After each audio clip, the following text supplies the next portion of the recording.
She who thrives. Phoenix rising. The true me. The ups and downs crazy in life.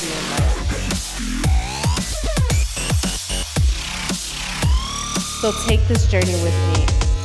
She who thrives. Yeah. Good morning, sunshines. Hello, everyone, and welcome to She Who Thrives, a podcast about embracing the grind of life while learning to shine through it all.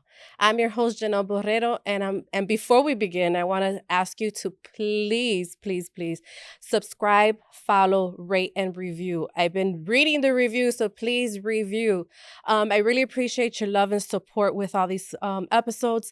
And today I have a very special guest. She is my comadre. If people don't know what comadre is. Hello. She is the mother of my godson, and it's Vanessa Ruiz.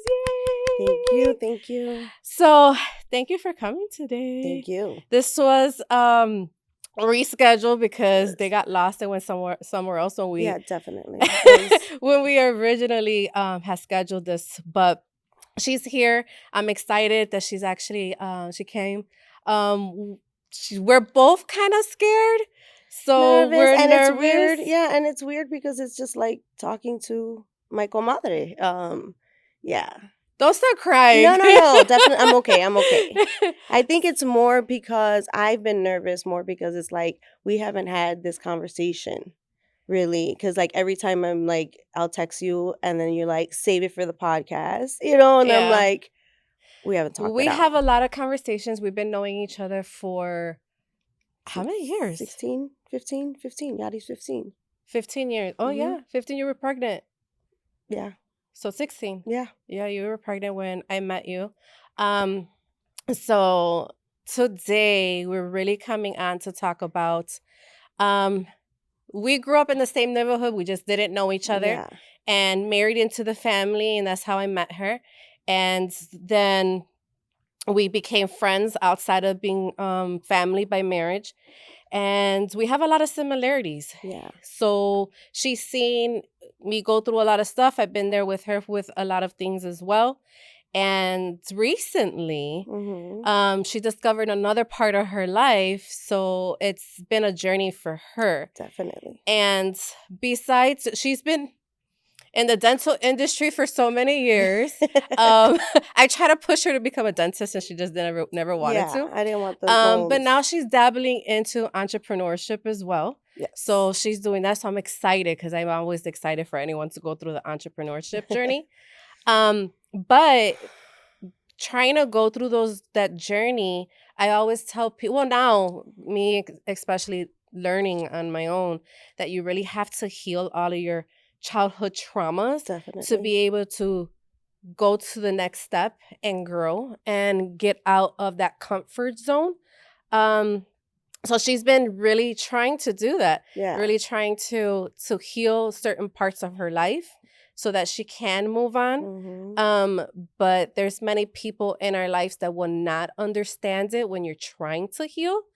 And she's experiencing that firsthand. She's heard me go through it, and I've complained about it, and I've talked to her about my backlashes. So now she's experiencing it. Yeah.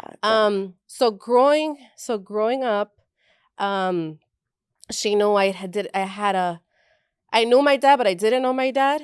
Yeah.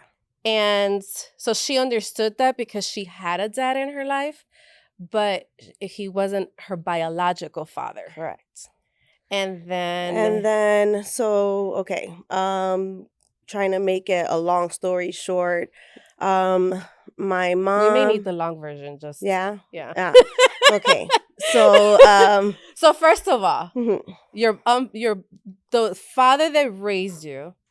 Did you know he wasn't your father biologically? Yes, because him and my mother. Truthful. Yes, him and my mother got together when I was about like 3 years old. Yeah, and then I can't remember life without him in it.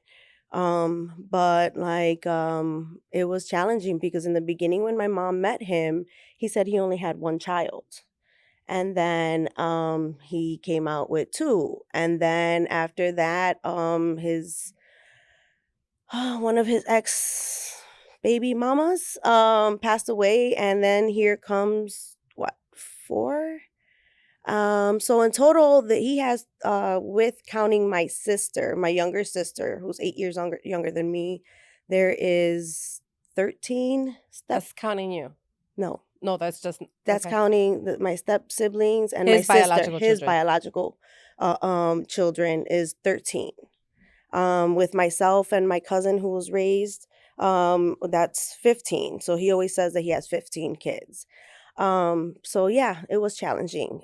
They're a lot older than me. Some of them are younger than me. A lot of them are older than me.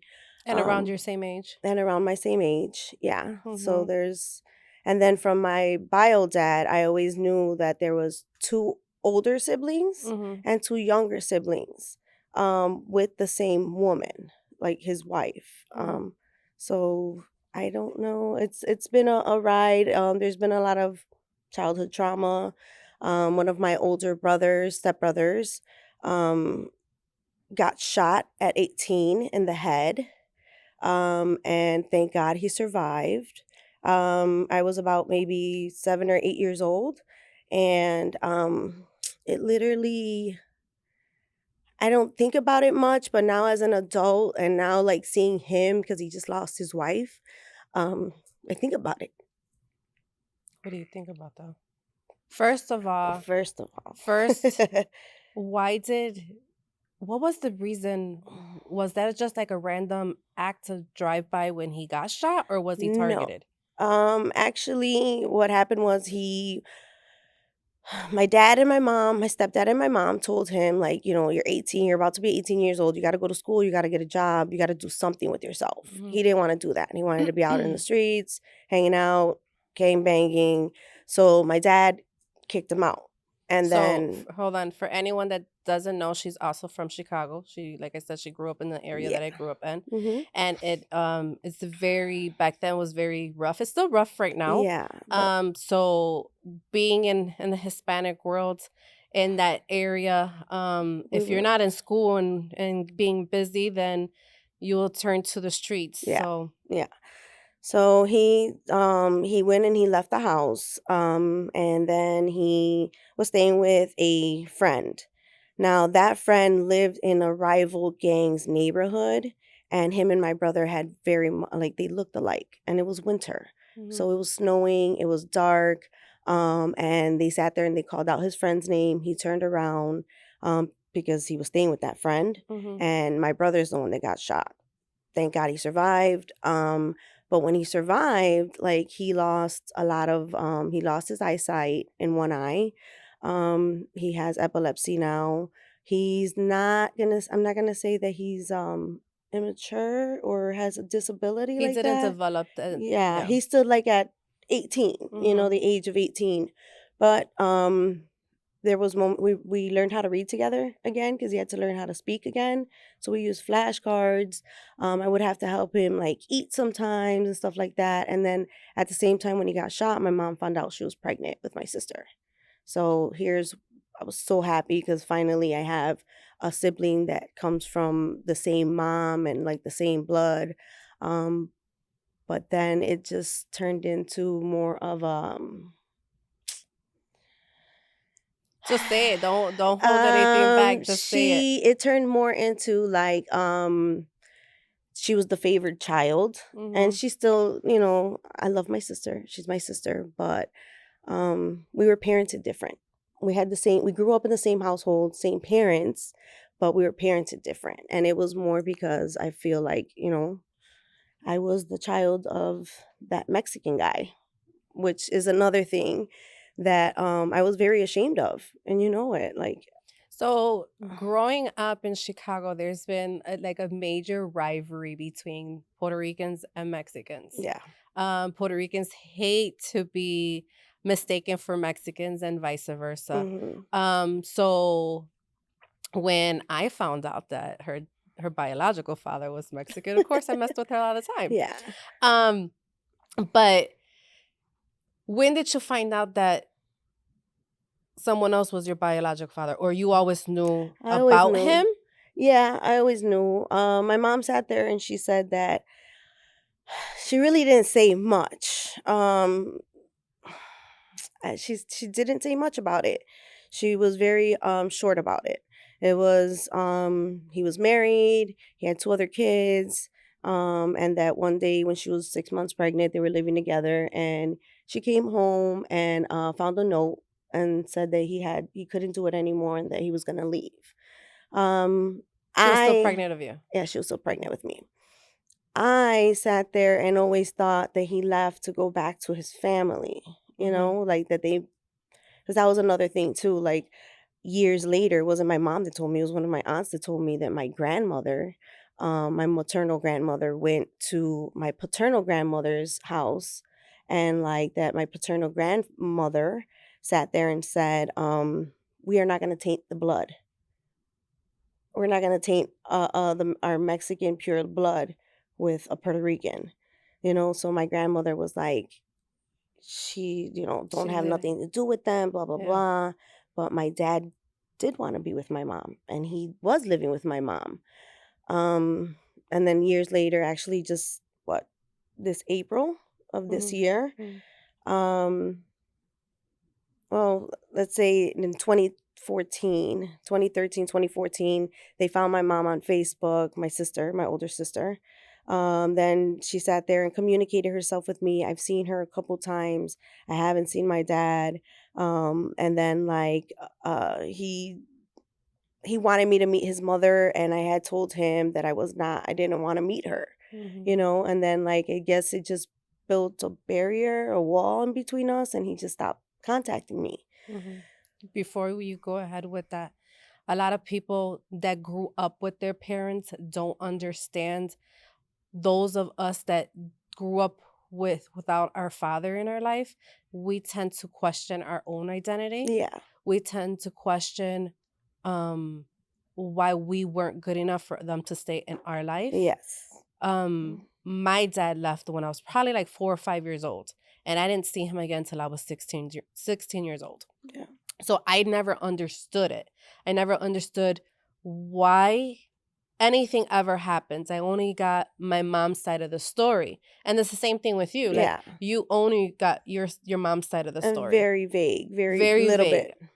The difference with you and I is that my mom didn't have anyone in her life until later on. I was like 13, 14. I think 13. So I didn't grow up with a male figure in my home, and that's probably why I'm so alpha. I don't know. Because I did not have that male figure, but you still had that male figure, but without the guidance. There was a male there. Yeah, but there was a male there. And I'm not going to say that he treated me different, but we weren't shown love as in like, I love you, verbally. But I don't think or that, like, I think that's just a old school Hispanic mentality. Yeah, I definitely agree, but it wasn't easy being the only stepchild in the house, because everybody else, that was their dad. And then my mom was very adamant about, like, she was a good stepmother. So she sat there and like literally, I was thinking about that when I heard Desi's, like she parented them more than she parented me, and listening to that is like, thankfully I didn't have any siblings. Yeah. And then like even with my sister, like, okay, with my brother here, like I love him. He's my teddy bear, but like I don't think a 7, 8-year-old should be sitting there and giving speech therapy, and like, I mean, it's a good part of my life, but then at the same time, what brings me trauma is that the fact that when he got shot, it was back in what, 87, 88? If we were 7. Yeah, 87, 88. There was snow on the ground. My mom's on the house phone. There's no other line on the, so when they were calling, they couldn't get through because my mom was on the phone. So one of his friends ran. Yes, for those that don't know, there was landlines. Yes. There was no cell phones back then. Yes. We grew up in that era. Yeah. The cord was stuck to the wall. Yeah. So his friend ran from where they were at, where he had gotten shot, banged on the door, knocked on the door, and then my dad was watching TV. So he told me to opened the door because we saw that it was Jimmy, and I opened the door and Jimmy had on some light colored like joggers, but covered in blood, in my brother's blood.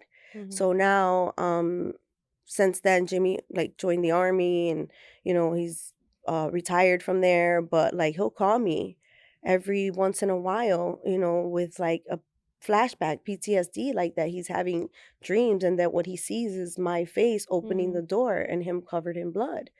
So it was. And coming from where we come from, it's very sad to say now that I'm outside of it, to see that in that life, going through things like that was very normal for us. Yeah. It was something that would happen, and it's like, okay, this happened, now you got to get over it and keep moving. So when there's several people that have asked me, Janell, how can you get through something so quickly? Because we were trained that way. Yeah. This is our mentality since we were very young. Yeah, it's like living a movie, and then the movie is, that part of the movie's over, and let's And wait. we didn't realize that other people have never experienced this. Yeah. In our worlds, I think everyone has experienced once or twice in life something so close of either someone dying, someone getting hurt, you witnessing it, or you being a part of it directly. Yeah. So those flashbacks, it's like the norm. It's a very norm. And then not until I got outside of that is when I realized that wasn't a normal life to live. No. And I always tell people I had to get out of that scenario so that way we can grow. Yeah. But a lot of people don't grow from that. No. And I see that, it has affected you. That story, that situation has affected you for many years because you have talked about it several times. And I know that that's the reason why you got away from Chicago too, because you were raising your kids and you didn't want your kids to go through any of that. Yeah, definitely. So it's hard. I always tell people I'm very proud of where I come from. Yeah. Humboldt Park, Chicago. Logan Square. That's where we grew up at. And I'm very proud of it because although we went through so much, there was still family. Yeah. Was still tight knit. Pretty much people know everybody, and if you don't know, you know someone that knew someone. Yeah, like us, we sat there and like met so many years ago, but like when we were like 16, Olga turned 16. We were at this. You were in at her party, like part of the court, and I was there because she's. So we didn't know each other, and my godmother's daughter, which I say is my sister. They're related. They're cousins. So it was just weird. So many years later, we found that out. Yeah. So that's our life in the neighborhood. That's just pretty much everybody knows everyone. Yeah. But it's still a piece of ourselves that with our identity, just trying to figure everything out. Another norm was a lot of families had that single mother. Yeah. Although you didn't have a single mom, she had. It felt it was one parent. Father. Yeah, I had my stepfather, which was the sole provider, and then like obviously, things as a child affects us as an adult. So he was well off. He had a good job, good paying job. My mom was again stay at home. But it was, I don't know, sometimes it just felt like as in, like, I look at it now and then my kids will look at it now and be like, oh my gosh, because she was so much younger than him. There's a 19-year age difference between them. Like, what is she doing with him? And then, like, I don't want it to sit there and, like, admit it back then, but I knew my mom was a trophy wife. She was a trophy wife, and I was like literally adamant that I did not want to be like that. I didn't want to depend on someone. I mean, thankfully, like, I found my soulmate, when I was 18, but like, I think that he was the game changer because I didn't. So this is the question, and I don't want my compadre to get mad at me. But do you think that finding someone so young was actually your soulmate, or was it that you were trying to get out of your home? we've been talking about this, and again, now since everything came out about my mom, I've shared things with my husband, my children, and my family that no one knew that I went through, even my little sister. Mm-hmm. So coming from that well-off home with material things, my dad was a straight like big partier, always parties and let's go dancing, let's Mm-hmm. go, everybody come to our house, let's have a band play in the basement, stuff like that. So I grew up like not liking parties anymore, and I was Mm-hmm. tired of like I literally wanted to be totally opposite. And right before I met my husband, my mom had like, she was a drinker, Mm-hmm. like social drinker, but they socialized every weekend. So That wasn't social drinking. exactly. So that's what they would say. Uh-huh. But like I sat there and like I went through things as in like having to go with them to a party because obviously I was young. My sister's younger. I'm watching my sister and they're like just drinking, and drug use was very open in our Mm-hmm. home, just things that kids shouldn't see. And like at a point, I got to a point when I was a teenager that I was like voicing back. If I had to clean up my mom from throwing up and whatever, then you're going to hear my mouth. Yeah. If you're partying and I'm taking care of your kid, then you're going to hear my So did you mouth. feel like you were starting to rebel against her? Yeah. And I was like, I felt like the third parent with my sister, Mm. because that also like it was taking care of my little sister. My mom took in my cousins as infants for a little bit, so that's 3 kids So there. you started being a caretaker at a very young age. Very. So again, do you think you getting with your husband No, I that it like was more I of was literally going to my daughter like freaked out because I told her, I was like, your dad was my game changer, because before your dad I didn't want to have kids. Mhm. I was literally ready to wait until I was graduating high school to take off to the Air Force. I had talked to a recruiter. I just like wanted I didn't know that. I distance. did the Air Huh? Force thing too, but I bombed the test on purpose so I wouldn't go. But that's a different story because Yeah, it was uh-huh. trauma there, Yeah. and I didn't want anyone yelling at me. And military Yeah, well, is I strict. was okay. I wanted that, but it was Yeah. because I have a cousin that's in this like service, and she's really tiny. Mhm. So I was like, if she could do it, I could do it. And then I just wanted again the distance, and there was also other things that went on that like caused me to like want to be away, get away from them. Yeah. Again, I didn't want to continue to see my mom drinking and like them partying and like passed out drunk, and let me clean your vomit up, take you a bath, put you to bed. And then he comes home from work and he's like, why are you, freaking out? Like, so what? She was having a good time. Like. Yeah. So it was, and so I wanted, when I met my husband, he went through a lot of childhood trauma too. And when one night we sat there in the car and we were talking about like his trauma, my trauma, and then we literally like spoke into existence, I guess, our life, because um, we made promises to stay together and not to give our kids step parents. Mhm. I asked him how many children he would want, and he said that he wanted 3. I gave him the 3. And like it was just again the game changer, and I wanted to be totally different parent But you went into the relationship being a step parent, though. as well. Yeah. Mhm. But and then again, like I thought that that was okay because I Mhm. saw it from my mom, and I know that my step siblings adore my mom. But then once we moved over here, I felt like it might have affected my daughter differently.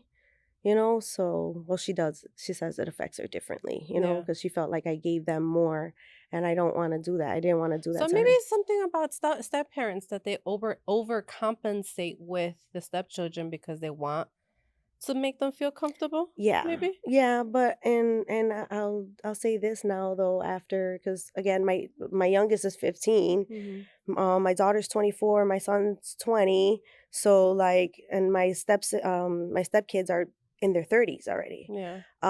So being a step parent is a challenge. Um, and at the end of the day, like you can't expect them to turn out the way you want them to, or love you, or validate you, or appreciate you, you know? So I would say give that love, but don't expect anyone to give you anything in return, you know? And I don't have, I mean, I have a boyfriend that has kids. Yeah. They're older, so I have not met them in person. Mm-hmm. But it was very important for me to have someone that had kids, Mm-hmm. so that way I wouldn't have the pressure of giving him any kids because of my situation. I don't know if I'm ever going to have kids. Mm-hmm. So it's not scary what you're saying, but I do hear that a lot. So sometimes it's like, I don't want to get close to these kids because they're not my kids. Yeah. But I also experienced that with other people's kids, whether it's my cousin's kids or friends' kids, that I get really close to them, and then it's something we have a fallout, then the kids are taken away from me. Yeah. So it's kind of hard. So it's not stepkids per se, but I understand somehow, some way. And I would sit there and say that as someone that's like that I've gone through it. I would say again, don't have any expectations Yeah.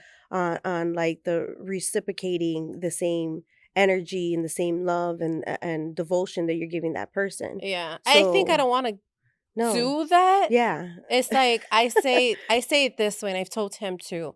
I'm going in it as if they want me to be a friend to them, I'll be a friend to I'll them, be the but I'm not a greatest parent. friend. Yeah. Because they're already older. They have their parents. And I don't want to be looked at as that step parent. Yeah. I'm just a friend that so happens to be in a relationship with your dad, and that's it. That's how I'm taking it. But reason why I asked with the whole situation of, do you think you got with your soulmate because of, you know, getting out of that situation, but also, you know, us that didn't have our biological father in our life, we have daddy issues. Yeah. So daddy issues come into play. And I think for me, it kind of was, I didn't want to have a boyfriend, and I didn't want to have any, I didn't know what it was to have that male figure in my life and tell me what to do. Besides my older brother. Like, but that was, he wanted me to be a boy anyway, so I was like that tomboy with him. So it wasn't.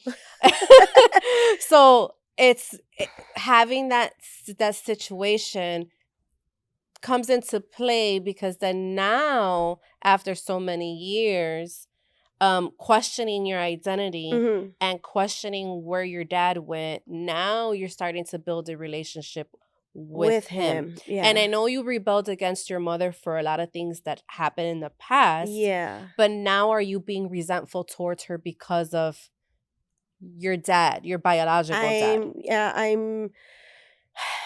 I don't want to hold resent.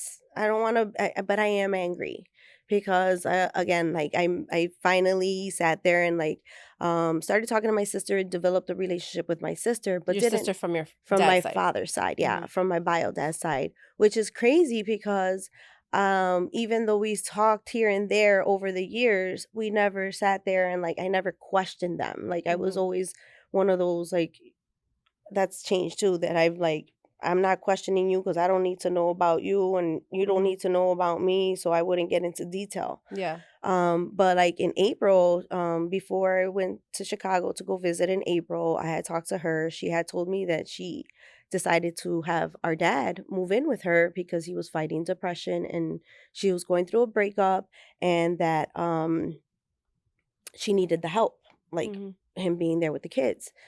And I said, okay. She said, but if you don't want to see him when you come and visit, fine, we'll go somewhere else. It's your decision. But remember, forgiveness is for us. Yeah. Yeah. And this is something that I always tell you, and I always tell everybody else. Forgiveness is never for the other person, it's for yourself, so that you can move on. Yeah. He who angers you controls you. Yeah. I always say that. So when I have that split moment of being so angry at somebody, I had to think about that. He who angers you controls you. So I have to, as much as someone has done so much to me, I have to forgive them. And I really, truly have to forgive them. It doesn't mean that I'll ever really forget, but I learned my lesson. And I'll love you, but I'll love you from afar. Yeah. That's literally where I'm at right now. My mom lives like 10 minutes away from me. Well, so again, I get there, I go to my sister's house. My dad comes out and I'm like, nervous, shaking, not sure. Like after she said that, I said, okay, let me do it. I told my husband, I don't know if I should do it. He said, just get it over with. Just do it. You know, you don't want something to happen one day and then regret that you didn't see him. Yeah. So when we got there, I was like kind of avoiding going inside, like going slow and like talking to my nephew on in the grass, and like you know how they say blood calls blood, la sangre llama la sangre. I felt like that with my nephew because he came out of the door. He's 3 years old and he's screaming "Titi" and like jumping in my arms. But you resemble your sister from your dad's side. Yeah, I do. And then my dad came out and he was like practically running. And he took away 43 years of anger with one hug.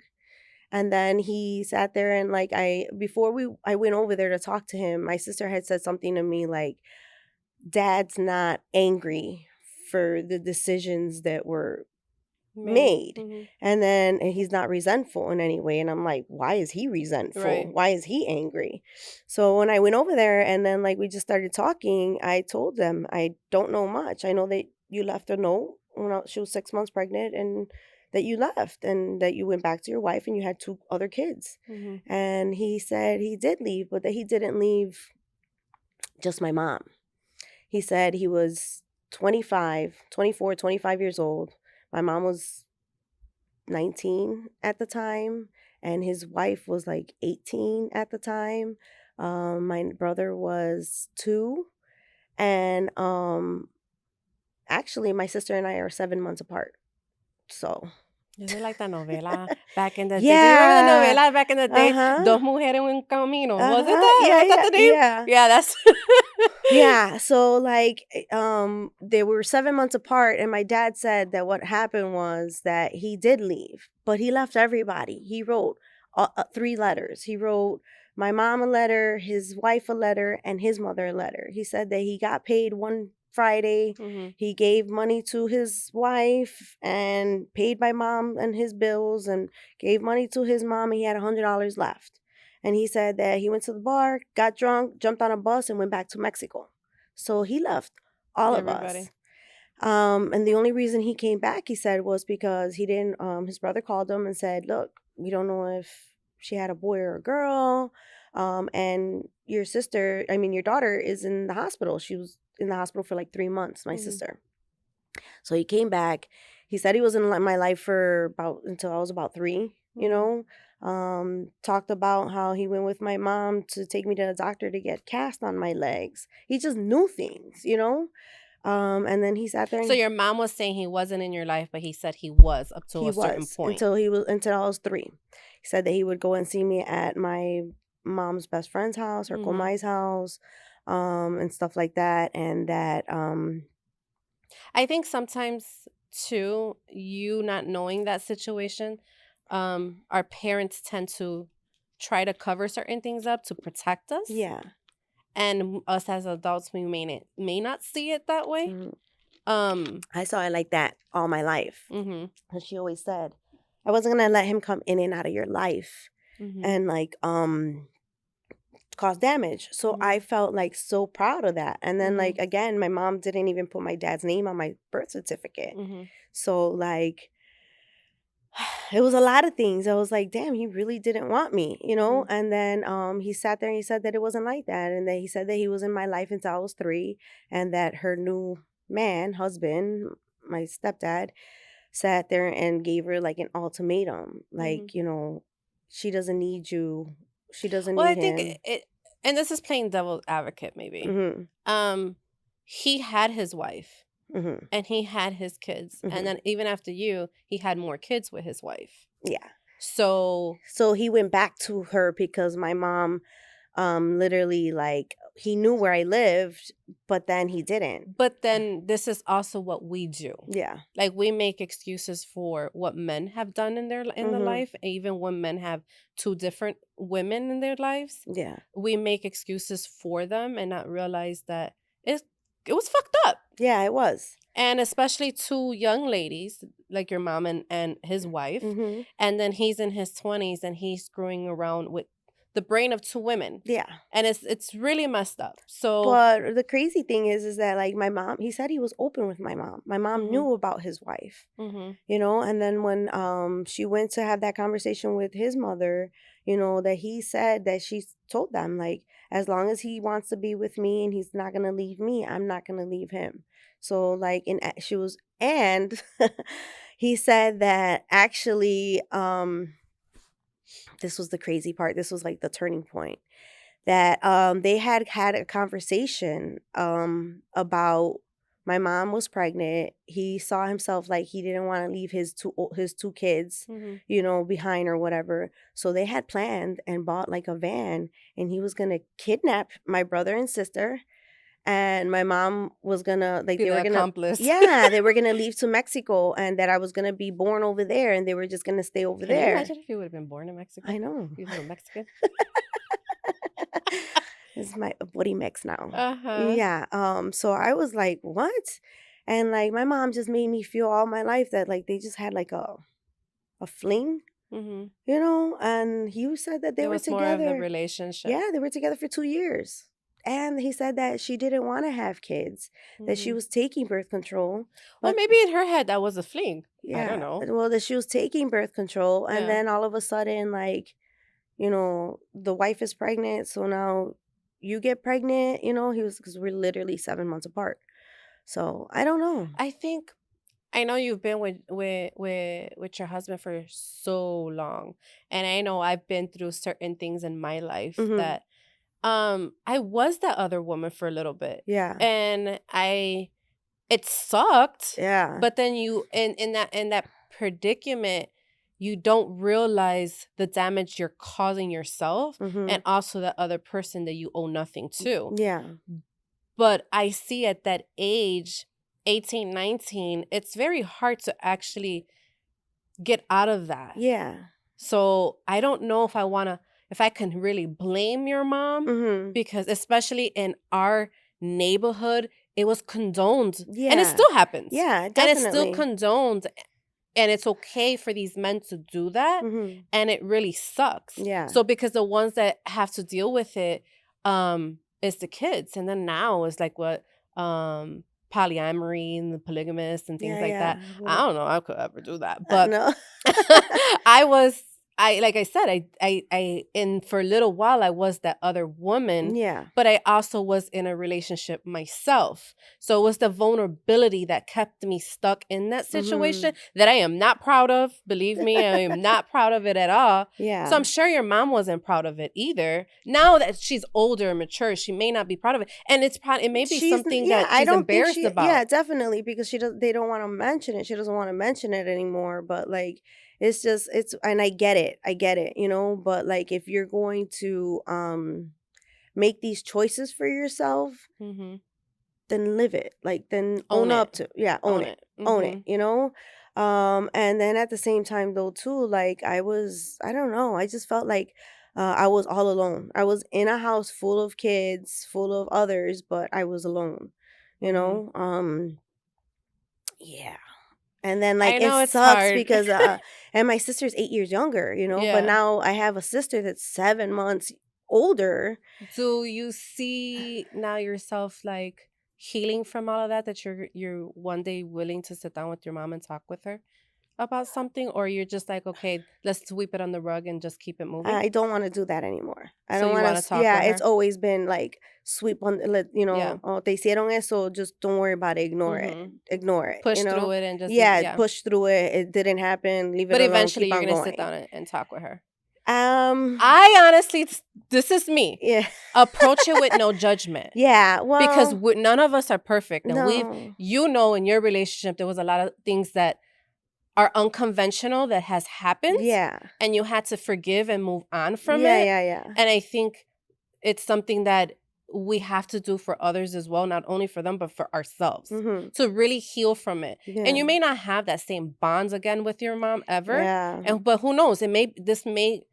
Maybe get you stronger with her. Yeah, it's setting boundaries. I feel like it's just I have to Yeah, set a boundary. but you also have to remember that she was also human, that Yeah, you no, don't know and I what get it, but her my story. thing is though, like there was so many opportunities for her to sit there and say, But she may not know how to do it. you We don't know, know. We like, didn't know how to do a lot of hey. stuff. Well, I mean, I think she should have done that when I was 16 and went over there and Yeah. like quick story, like when I was 16 years old, my dad was like trying to reach out for me. My bio dad was reaching out for me and wanted to give me a car. Yeah. So I go over there, like she's like, just he's been bugging, like, calling Lucy and, just go over there and see what he wants to talk about, Mm-hmm. And I sat there and I told my dad in his face, like, "You're not my father. How can you love someone you don't love? You don't know? Blah blah blah." Like I just ran him through the dirt, Yeah. and then he's like, "Take this car. I got you this car," and it was like a 78, 79 Camaro, something like that. And like a Bumblebee, you Yeah. know. And I was like, I drove it to the end of the block where my mom was. And I'm like, I don't want this shit. I don't want this car. It's a piece of shit. Like, I was just so angry, Yeah. And But I think a lot of parents do that. If they can't get to you emotionally, they do it through materialistic yeah, things. yeah. And then I was thinking to myself, why are you giving me some car from like 78 Yeah. and it's like 1996 and I'm driving a 94 Ford Taurus, Yeah. that my stepdad gave me. I Because wish again, somebody would have gave me a car. but but with that being said, I said there was a lot of stuff here, and I know we could keep on going and going and going. We yeah. only have like a short period of Yeah, we're time, gonna have to so do another one. we're probably most likely gonna have to do another one. Yeah. But I've been asking a lot of people, well, everybody so far on the show, um, if you can define success, what would it be to you? Do you feel successful at this point I in do. anything? Yes, I do. I do. I feel successful in marriage, in motherhood, because again, we didn't touch it, but my youngest, your godson, is autistic, and we've seen He's him. on the Yeah, spectrum. he's on the spectrum, and we've seen him overcome so many things. Mm-hmm. I am proud of raising a daughter who's a little strong-willed and Mm-hmm. maybe a little stubborn, but she's resilient. Mm-hmm. She speaks up for herself. She doesn't like being like the injustice, Yeah. And my son, like he was able to grow up with mom and dad and dinners, and like they're always always hearing other friends saying, "Man, it's so cool that you guys have that relationship with your So you parents." guys, they say that there's no such thing as unconditional love, Yeah, and because every partnership comes with condition, yeah, and I think you guys have proved that yeah. being Thank you. unconditional Mm-hmm. with so much that has happened. Yeah. So I have to say I'm proud of you guys, even though there were Thanks. so many times that I wanted we to could give have up. guessed if you guys wanted to give up or could have made it. But I want to say that, yeah, you guys were successful in that part, and I Yeah. hope you guys, keep it going, and you Thank guys you. make it for many more years. Yeah. Well, like at 26 So years in, that's yeah, it. We're done. so yeah, your success on that part, even Yeah. though it wasn't, all peaches and roses or whatever, you guys No. made it through. Yeah. But I want to thank you for Thank coming on. you. We have to do another one because we can just keep That's on so talking. much. Yeah. So I do hope you got something out of this I did. today, I did. and I bringing people on to help other, even young girls that know, going through what we've gone through, Yeah, know definitely. that it's gonna be better tomorrow. And Like Karol G, yeah. mañana será más bonito. So it's Mm-hmm. like, with that. And I So want to say something about one of the podcasts that you already said. That's something that you had said about like sitting there and being happy with yourself, mhm. and then also just again unconditional love, breaking those barriers and like sitting there and just like we don't see a lot of people our age that have parents that have been together Yeah. for so long. So yeah, I Well, I didn't have my parents. I don't remember. Oh, I remember my parents being together. But Mhm. with that, I had to close out. I want to thank you guys for tuning in, whether you're on YouTube or podcast, on any platform of podcast. Please, please, please subscribe, follow, rate, and review. The reviews I am reading, and it's helping me to Share. bring on. And then share. Please share the video, share the YouTube, share everything for me. But I really appreciate your love and support. And thank you for tuning in.